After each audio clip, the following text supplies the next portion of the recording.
Hello guys, so আমরা already fluid মেকানিক্সের first পার্টটা কমপ্লিট করে ফেলেছি, যেখানে আমরা কী কী পড়েছি। আমরা horizontal acceleration, vertical accelerating fluid এবং এছাড়াও ইউটিউব ম্যানোমিটার, ব্যারোমিটার এবং তার বিভিন্ন ধরনের প্রবলেম করেছি। ফ্লুইড যখন রোটেট করবে তখন কিভাবে সেই কেসটা অ্যানালিসিস করতে হবে সেটা আমরা করেছি। এবার আমরা আসছি এই চ্যাপ্টারেরই তার পরের পার্টটাতে, যেটাকে আমরা বলতে পারি ফ্লুয়েটেশন অথবা আর্কিমিডিস প্রিন্সিপালের উপরেই মোরাললেস এটা বেস্ট। তো সেটাকে আমরা একে একে বুঝবো। তো ফার্স্ট যে টপিকটা আমরা পড়বো এখানে, সেটাকে আমরা বলবো বুয়ান্ট ফোর্স অথবা আপথ্রাস্ট। আমরা আগেও এটা ক্লাস 9-এ পড়ে থাকি। সিবিএসই বোর্ড এবং আইসিসি বোর্ড দুটি বোর্ডেই ক্লাস 9-এ বুয়ান্ট ফোর্স আপথ্রাস্ট বলে একটা পুরো চ্যাপ্টার থাকে এবং কোয়াইট ভিভিড আলোচনা কিন্তু হয়ে থাকে। সো তাহলে ক্লাস 11 আর ক্লাস 9-এর মধ্যে ডিফারেন্সটা আমাকে বুঝতে হবে এখানে। দেখো, ক্লাস 11 আর ক্লাস 9-এর মধ্যে তোমার 9-এর যে বেসিক কনসেপ্টটা আছে ওটা তো লাগবেই, তার সাথে এতক্ষণ অবধি প্রেশারে যেই সব অ্যাক্সেলারেশন করেছো, নিউটনস ল পড়েছো। নিউটনস ল তো তুমি ক্লাস 9-এ পড়েছো, 11 আওয়ার পড়ছো, নিশ্চয়ই তুমি ডিফারেন্স খুঁজে পেয়েছো। তো সেরকম ডিফারেন্স কিন্তু তুমি এই চ্যাপ্টারেও ক্লাস 9 এবং 11-এর মধ্যে পাবে। তাই জন্য আমার সবাইকে একটাই সাজেশন, ক্লাস 9-এর পার্টটা যদিও তোমার আগে পড়া আছে, তুমি কিন্তু একবার তোমার ক্লাস 9-এর যদি কোনো নোটস থাকে অথবা যদি বই থাকে, সেগুলো কিন্তু একবার রিভাইজ করে নিয়ে তারপরে তুমি ক্লাস 11-এর ফ্লুয়েটেশনটা শুরু করো। শুনতে খারাপ লাগলেও এটাই সত্যি, এটা করলে আমাদের সুবিধা হবে, তোমাদের সুবিধা হবে, আমাদের শুধু না তোমাদের সবার সুবিধা হবে। ঠিক আছে, চলো আমরা এগোচ্ছি ফ্লুয়েটেশন নিয়ে। তো ফ্লুয়েটেশনে আমি প্রথমে যে টপিকটা আজকে পড়াবো সেটা হলো আপথ্রাস্ট। তো আপথ্রাস্ট কী জিনিস সেটা আমি বোঝার চেষ্টা করব। আপথ্রাস্ট কী জিনিস? দেখো, আপথ্রাস্ট হলো একটা vertical force acting vertically upwards, vertical force will act vertically upwards, যেটা আমরা ক্লাস 9-এ পড়ে থাকি। সো আমি প্রথম একটা ডায়াগ্রাম আঁকছি, যে ডায়াগ্রামটাতে এক বালতি জল আছে। আমার এখানে কি আছে দেখো, এক বালতি জল আছে, মাঝখানে একটা সলিড আমার এখানে ফ্লোট করছে। সো এরকম অবস্থায় রয়েছে সলিডটা। তো এই অবস্থায় আমার এই সলিডের উপরে এই পয়েন্টে একটা প্রেশার কাজ করছে, আমি এটার নাম দিলাম পিএ। আর ডেফিনেটলি এখানেও একটা প্রেশার কাজ করছে, এটার নাম দিলাম পিবি। এই যে প্রেশারটা কাজ করছে এটাকে আমরা ফ্লুইড প্রেশার বলে থাকি। উপরের পার্টে ফ্লুইড প্রেশার কত? পিএ। আর নিচের পার্টে ফ্লুইড প্রেশার কত? পিবি। ঠিক আছে, আচ্ছা চল। সো এই পিএ আর পিবির মধ্যে একটা ডিফারেন্স আছে। সবার আগে একটা জিনিস বলে রাখা উচিত আমার, যে আমি যখন এই এক বালতি জলের কথা বলছি, এই এক বালতি জল কিন্তু আমার আনঅ্যাক্সেলারেটেড, মানে আমি এই জলের বালতিটা নিয়ে এরকমভাবে দাঁড়িয়ে আছি, আনঅ্যাক্সেলারেটেড, অথবা এর ভেলোসিটি সেম আছে। There is no acceleration, no no external force is acting on this বালতি। ঠিক আছে, কোনো এক্সটার্নাল ফোর্স অ্যাক্ট করছে না অন দিস বাকেট। ঠিক আছে, সো এখানে যে প্রেশারটা কাজ করছে এটা ধরো কাজ করছে এই হাইটটার জন্য, তাই তো, এইচ এ। ঠিক আছে, আর এই যে পিবিটা কাজ করছে এটা কাজ করছে কোন হাইটটার জন্য? ধরো এটা আমি লিখে দিলাম এইচ বি। ঠিক আছে, এটার জন্য কাজ করছে। ক্লিয়ার হয়েছে এটা? আচ্ছা, আমরা এগোচ্ছি। তাহলে আমি কি এই কথাটা বলতে পারি যে পিবি, আমরা কিন্তু ফ্লুইড প্রেশার নিয়ে কথা বলছি, PB more than PA. PB বেশি হবে, কেন কি height of the fluid above this point is much more than this one. PB will be more than PA. আর তাহলে আমরা এটাও বলতে পারি পিবি কোন ক্রস সেকশনের উপর কাজ করছে না? এখানে যদি এটা সিলিন্ড্রিক্যাল ধরি, ধরো এই যে ক্রস সেকশনাল এরিয়াটা আছে এটার উপর পিবি কাজ করছে, তাহলে PB into A is more than PA into A. তাহলে ফ্লুইড যে ফোর্সটা উপরের দিকে দিচ্ছে, আর একটা উপরের ফ্লুইডটা কী করছে? ফোর্সটা নিচের দিকে দিচ্ছে। একটা পার্ট অফ ফ্লুইড উপরের দিকে ফোর্স দিচ্ছে, একটা পার্ট অফ ফ্লুইড নিচের দিকে ফোর্স দিচ্ছে। তাহলে একটা নেট ফোর্স কিন্তু উপরের দিকে কাজ করছে, করছে কি করছে না? একটা নেট ফোর্স কোথায় কাজ করছে? উপরের দিকে কাজ করছে। কিসের জন্য? ফ্লুইডের জন্য। আমি কিন্তু এখানে, তুমি বলতে পারো স্যার এখানে তো ওয়েটও কাজ করছে। হ্যাঁ কাজ করছে, আমি ওটা নিয়ে এখন কথা বলছি না, আমরা শুধু আপথ্রাস্টটা বোঝার চেষ্টা করছি। আমরা কিন্তু এখানে ফোর্স ব্যালেন্স ট্যালেন্স এগুলো কিচ্ছু করছি না, শুধু কি বোঝার চেষ্টা করছি? আপথ্রাস্ট। আপথ্রাস্ট জিনিসটা কি? সো আমি কি বলতে পারি নেট আপওয়ার্ড ফোর্স, আপওয়ার্ড কেন হচ্ছে, কারণ কি নিচের ফোর্সটা বেশি, এই যে নিচের ফোর্স, নেট আপওয়ার্ড ফোর্স, এটাকে আমরা বুয়ান্ট ফোর্স অথবা আপথ্রাস্ট বলে থাকি। এটা কত হচ্ছে, পিবিএ মাইনাস পিএ, এটা হচ্ছে। আশা করি এটাতে কারো কোনো সমস্যা নেই। তাহলে কোন দিকে কাজ করছে এই ক্ষেত্রে আমার আপথ্রাস্টটা, নেট আপথ্রাস্ট আমার ফ্লুইডের জন্য যে ফোর্সটা কাজ করছে সেটা ওপরের দিকে কাজ করছে, ফ্লুইডের জন্য যে ফোর্সটা কাজ করছে সেটা ওপরের দিকে কাজ করছে, ঠিক আছে। কিন্তু আমরা এখানে যেটা কনসিডার করেছিলাম সেটা হলো আনঅ্যাক্সেলারেটেড বালতি। এবার আমরা অ্যাক্সেলারেটেড বালতি নিয়েও কিন্তু আমাকে একটু ভেবে নিতে হবে। দেখো বেসিক্যালি আপথ্রাস্টের ডেফিনেশন হচ্ছে হলো net vertical upward force acting due to fluid pressure, due to fluid pressure on a body floating in the liquid or fluid you can take, ঠিক আছে। কিন্তু সবসময়তে কিন্তু এটা ট্রু না, এটা জেনারেলি ট্রু, কারণ জেনারেলি আমি এটাকে আনঅ্যাক্সেলারেটেড কেসেই ধরবো। কিন্তু যদি ধরো এটা অ্যাক্সেলারেট করে তখন কি হবে, যদি ধরো এটা অ্যাক্সেলারেট করে তখন কি হবে, এতটা লিখে নিয়েছো তো। এবার আমরা এটাকে একটু অ্যাক্সেলারেট করিয়ে দেখি কি হবে। জাস্ট কেস অ্যানালিসিস করবো, এরকম নয় যে কমপ্লিট করে দেবো সব কিছু, না, কেস অ্যানালিসিস করবো, জাস্ট আইডিয়াটা রাখো। চলো দেখো, এতক্ষণ অবধি যেটুকু কেস করলে সেটাতে ছিল আনঅ্যাক্সেলারেটেড। তো প্লিজ এই ডায়াগ্রামটা আরেকবার আঁকো, আমাকে আঁকতে হবে না বাট তোমাদের আঁকতে হবে। এবার আমরা করব অ্যাক্সেলারেটেড ফ্লুইড, ঠিক আছে। ডেফিনেটলি এই যেটুকু যে কটা ফোর্স আমি নিয়েছি তাতে একটা বুয়ান্ট ফোর্স উপরের দিকে কাজ করছে, ভার্টিক্যাল, আমি লিখে দিলাম একটা ভার্টিক্যাল। কিন্তু এবার যখন অ্যাক্সেলারেট করবে অলরেডি দেখো, এবার দেখো, এবার this is the difference between class 9 and 11। এতক্ষণ যা পড়ছিলে 9এও বেসিক্যালি পড়ে এসছো, কিন্তু এবার যেটা করছো সেটা 11-এ যেটা কিছুক্ষণ আগে অথবা কিছু দিন আগে ফ্লুইড প্রেসারে পড়েছো সেটাকে এখানে আমি ইনক্লুড করছি, কি হরাইজন্টাল অ্যাক্সেলারেশন। তো হরাইজন্টাল অ্যাক্সেলারেশন, বালতিকে নিয়ে যখন আমি এভাবে যাচ্ছি তখন কি হয়, জলটা এদিকে হেলে যায়, জলটা কি হয় এদিকে হেলে যায়, কারণ অ্যাক্সেলারেশন এদিকে দিচ্ছ, জল এদিকে হেলে যাবে। জল যেই এদিকে হেলে গেল তার মানে প্রেশারটা কোন দিকে বেশি, যেদিকে অ্যাক্সেলারেশন তার উল্টো দিকে প্রেশার বেশি। অ্যাক্সেলারেশন যদি এইদিকে থাকে তাহলে প্রেশার P1 যেটা এই ফেসে কাজ করছে will be more than pressure P2 যেটা এই ফেসে কাজ করছে। বোঝা গেল? তা এটা আমরা অলরেডি করেছি এগুলো। সো আমি এখানেও কিন্তু বলতে পারি যে P1 is more than P2। কেন? কেন কি অ্যাক্সেলারেশনটা কোন দিকে কাজ করছে, ওদিকে, আর প্রেশার কোন দিকে হয়, তাহলে অ্যাক্সেলারেশন যদি হরাইজন্টালি এই দিকে হয় প্রেশার তার উল্টো দিকে হয়। আচ্ছা, তাহলে আমি এখান থেকে বলতে পারি দেখো P1 ইন্টু এর এরিয়াটা আমি ধরো এ ধরে নিলাম, ঠিক আছে, মাইনাস P2A, ঠিক আছে, এটা যেটা হবে that will be the horizontal force what ever it is, মানে MA, তাই তো, ইজ ইকাল টু MA। এটা কিন্তু আমরা অলরেডি করেছি, তাই তো। তাই এটা আমার কাছে নতুন কিছু না। কিন্তু এই যে ফোর্সটা কাজ করছে, এই যে ফোর্সটা কাজ করছে, এই যে কিসের জন্য, হরাইজন্টাল অ্যাক্সেলারেশনের জন্য যে ফোর্সটা কাজ করছে, এখানে প্রেশার বেড়ে গেছে, এখানে প্রেশার কমে গেছে, তাই জন্য একটা ফোর্স কাজ করছে। সেই যে ফোর্সটা আছে সেটাও তো ফ্লুইডেরই ফোর্স, সেটা তো আলাদা কোনো ফোর্স না, সেটাও তো ফ্লুইডেরই ফোর্স। তো এই মোমেন্টেও কিন্তু একটা ফোর্স অ্যাক্ট করছে। কিসের ফোর্স? ফ্লুইডের ফোর্স। ফ্লুইডের কিসের ফোর্স? ফ্লুইডের প্রেশারের জন্য যে ফোর্সটা কাজ করছে। তো ফ্লুইডের প্রেশারের জন্য যে ফোর্সটা কাজ করে সেটাও তো ওয়ান কাইন্ড অফ তোমার বুয়ান্ট ফোর্স, সেটাও তো one kind of buoyant force. আমি আপথ্রাস্ট এক্স্যাক্টলি বলতে পারছি না, আপ কথাটা আপথ্রাস্ট হয়ে যাচ্ছে বিষয়টা, কিন্তু সেটাও তো বুয়ান্ট ফোর্স। তাহলে এবার দেখো ব্যাপারটা এরকম হয়ে যাচ্ছে না, একটা এফবি ভার্টিক্যাল কাজ করছে আর একটা এই ডিরেকশানে এফবি হরাইজন্টাল কাজ করছে, ঠিক আছে। তাহলে কিন্তু বেসিক্যালি এখানে দেখো একটা রেজাল্ট্যান্ট ফোর্স ক্রিয়েট হবে, ঠিক আছে। This is how you include concepts together, ঠিক আছে। সেটা তোমাকে করতে হবে, কারণ কি এখানে বেশ কিছু কোশ্চেন কিন্তু এতে কাজে লাগবে, ঠিক আছে। হলো?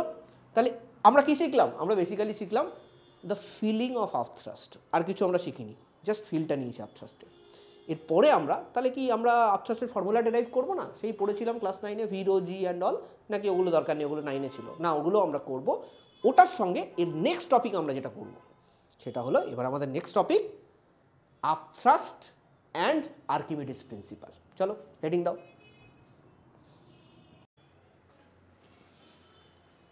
তাহলে এবার টপিকটা লিখি, তোরা লিখেছিস? Upthrust and Archimedes principle. Class 9-এও আমরা আর্কিমিডিস প্রিন্সিপাল পড়ে থাকি। বেসিক্যালি যদি দেখি, আমি 9 আর 11কে রিলেট করছি এই চ্যাপ্টারটাতে, আলাদা কিচ্ছু করছি না, 9 আর 11টাকে রিলেট করছি। সো আপথ্রাস্ট, এতক্ষণ আমরা ফিলটা পেয়ে গেছি আপথ্রাস্টের। এবার আপথ্রাস্টের আমার শুধু একটা জিনিস জানা বাকি আছে, সেটা হলো how to derive the formula of upthrust. তো অবশ্যই আমরা ডেরাইভ করব, পুরোটাই সেই একই নিউটনস ল অফ মোশন, আলাদা কিছু নেই। চলো আবার একটা ফ্লুইড এঁকে নিলাম আনঅ্যাক্সেলারেটেড, ঠিক আছে। এখানে আমার একটা সিলিন্ডার আছে,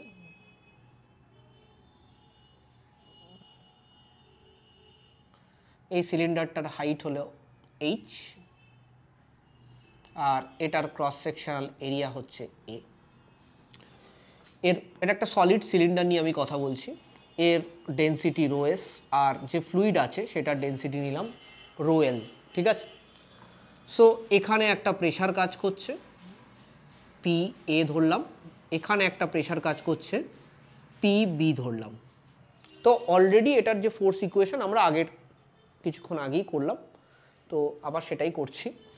সেটা হলো পিবি ইন্টু এ মাইনাস পিএ ইন্টু এ। যদি আমি এই জিনিসটা করি তাহলে এটা আমাকে কি দেবে? নেট আপওয়ার্ড ফোর্স দেবে, যেটাকে আমরা অলরেডি জেনে গেছি, this is nothing but buoyant force. So upthrust এটাই। সো বুয়ান্ট ফোর্সটা কী জিনিস, বুয়ান্ট ফোর্সটা কী জিনিস সেটা দেখি এবার। সো এখান থেকে দেখো এটাকে কমন নিয়ে নেওয়া যায়, তো চটপট এটাকে কমন নিয়ে নাও। So ultimately it is difference between fluid pressure at 2 points. So এই পয়েন্ট আর এই পয়েন্টের মধ্যে ডেন্সিটি অফ দ্য লিকুইড তো সেম থাকছে, জিও সেম থাকছে, শুধু হাইটটা ডিফারেন্স হচ্ছে, তাই তো। এখানে এতটা হাইট কাজ করছে, এর উপরে এইটুকু হাইট কাজ করছে, তো শুধু ডিফারেন্স ইন হাইট নিলেই আমার হয়ে যাবে। সো এখানে এটা কি হবে? এ এইচ রো এল জি, ঠিক আছে। এবার যদি দেখো, ভেরি সিম্পল একদম, এই যে এ ইন্টু এইচ যে পার্টটা আছে এটা কি আসছি, রো এল জিটা লিখে নিই। চলো আমি এই সিলিন্ডারটাকে আরেকবার আঁকছি আলাদা করে, ঠিক আছে।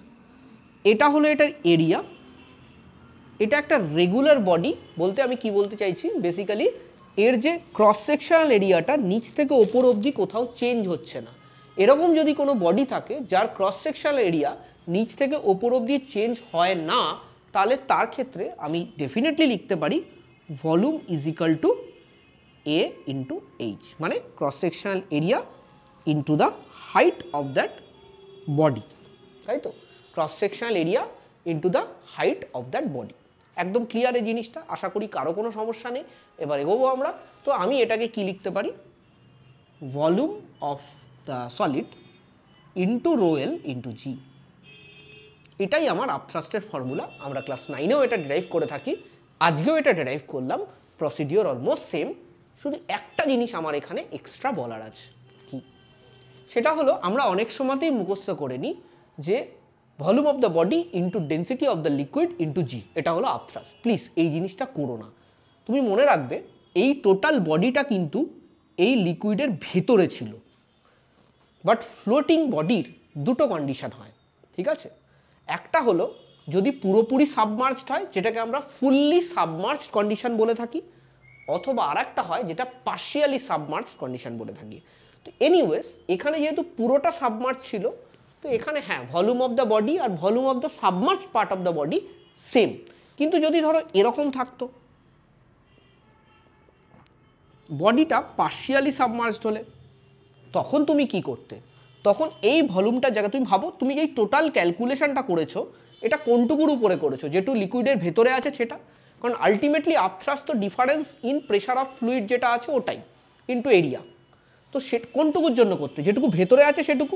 তার মানে when you are calculating upthrust you are only interested of this part, on this part. আমরা কোন পার্টটাতে ইন্টারেস্টেড? শুধু ভেতরের পার্টটাতে, বাইরের পার্টটাতে আমরা একেবারেই ইন্টারেস্টেড নই। তো যেহেতু শুধু ভেতরের পার্টটাতে আমরা ইন্টারেস্টেড, তাই জন্য এই যে ভিএসটা লিখছি, এই ফর্মুলাটাকে ইউনিভার্সাল করার জন্য আমি লিখে রাখবো এটার মানে হচ্ছিল ভলিউম অফ সাবমার্জড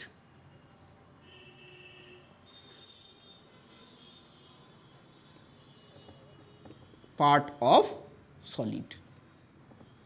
এটা আমি লিখে রাখবো, ঠিক আছে? Volume of submerged part of the solid. বোঝা গেছে?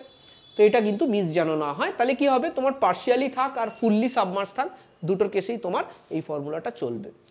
ফর্মুলা ভুলে গেলেও কোনো টেনশন নেই, ফোর্স ব্যালেন্স করে ফর্মুলা বার করে দেবে, ঠিক আছে? That is also very good, কারণ কি ভালো কোশ্চেনের ক্ষেত্রে কিন্তু এই ফোর্স ব্যালেন্সটা খুব ইম্পর্ট্যান্ট হয়ে যায়, রাদার দ্যান সবসময় এই formula oriented question. Don't expect that in each and every good questions in JEE, ঠিক আছে? আচ্ছা, এটা বোঝা গেল। আরেকটা জিনিস বলেছিলাম, কি বলেছিলাম? Archimedes principal. এই গল্পটা তো এখনো শেষ করিনি, তাই তো? তো এটাও খুব সিম্পল। চলো আমরা একটা ছোট্ট কেস নিই, তাহলে ক্লিয়ার হয়ে যাবে। মুছে দিলাম এটা। আমি শুধু আপট্রাস্টের ফর্মুলাটা রেখে দিই, বাকিটা মুছে দিচ্ছি।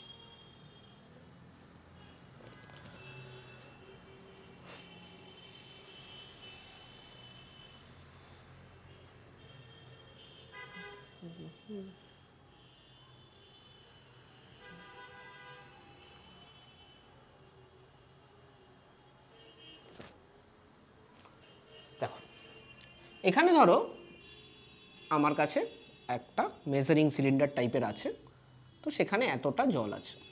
এটা হলো অরিজিনাল ভলিউম অফ ওয়াটার। তাহলে এটা কি? Original volume of water. এবার তুমি কি করলে, তুমি এটার ভেতরে একটা বডিকে ফেলে দিলে, যার ভলিউম ভি বি। বডিটা মোটামুটি এরকম জায়গা আছে, কি ধরো একদম এখানটা লেগে আছে, ঠিক আছে? সো যখনই এটা ফেলে দিলে, তারপরে কি হলো, এইটার ভলিউমটা কিছুটা বেড়ে যায়, নতুন একটা ভলিউম তৈরি হয়, হয়তো। এই ভলিউমটা কি, কেন বাড়ে? কারণ কি এই বডিটা কিছুটা ভলিউম অফ ওয়াটার এখানে অকুপাই করে ফেলে, তাই জন্য ওয়াটারকে বাধ্য হয়ে উপরে যেতে হয়। সো ওয়াটার যখন বাধ্য হয়ে এটার উপরে যায়, তখন কতটা উপরে যায়? এটা কতটা ভলিউম হবে? ভি বি হবে, ভি বি হবে। আর এই ওয়াটারটাকে আমরা এই চ্যাপ্টারে কি বলে থাকি? বলে থাকি ভলিউম অফ লিকুইডই লিখে দিলাম, লিকুইড ডিসপ্লেসড। এই যে ভলিউম অফ লিকুইড ডিসপ্লেসড, এটাকে ধরো আমি এরকম লিখলাম, এলডি লিখলাম, ভলিউম অফ লিকুইড ডিসপ্লেসড। এটা কিছুই না, এটা বেসিক্যালি ভলিউম অফ বডি বলো, অথবা এটাকে আমরা এখানে ভিএস ধরছি, কারণ এটাই সাবমার্জ পার্ট, তাই তো? এটাই তো সাবমার্জ পার্ট, এখানে পুরোটাই সাবমার্জড, তো ভলিউম অফ সাবমার্জ পার্ট। তার মানে যে ভলিউমের বডি আমি জলের ভেতর ঢোকাচ্ছি, অতটাই ভলিউম ওয়াটার অথবা যে কোনো লিকুইড ডিসপ্লেস হবে। বোঝা গেছে? তো যদি তাই হয়, তাহলে এই যে আপথ্রাস্টের ফর্মুলাটা আমরা এতক্ষণ ধরে লিখছি, এতক্ষণে আমরা আপথ্রাস্টের ফর্মুলা কি লিখেছি? VS rho l g. এটাকে তাহলে আমি এরকমও লিখতে পারি, V l d rho l g লেখা যায়, সমস্যা নেই।